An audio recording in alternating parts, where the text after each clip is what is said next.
Top quality और consistent performance के लिए सिर्फ सिल्वर पंप्स। टॉप क्वालिटी और कंसिस्टेंट परफॉर्मेंस के लिए सिर्फ सिल्वर पंप्स, नाम याद रखना। शेतकरी जर एकत्र आला तर सरकार जाग्यावर यायला वेळ लागणार नाही असं बच्चू कडूंनी म्हटलेलं आहे। आजचा 5वा दिवस बच्चू कडूंच्या सातबारा कोरा यात्रेचा आहे आणि या यात्रेच्या पहिल्या दिवसपासून शेतकरी सहभागींसोबत कुटुंबातले सदस्य त्यांच्या सोबत पायदळ चालत आहेत।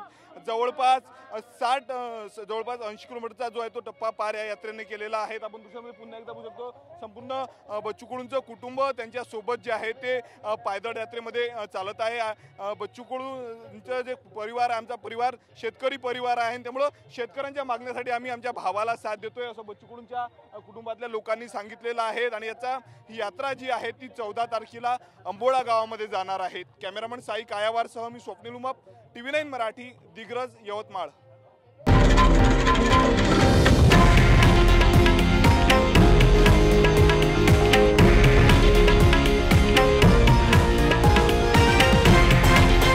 हे आहे देशातील नंबर 1 न्यूज नेटवर्क आणि आपण पाहत आहात TV9 मराठी, एकमेव।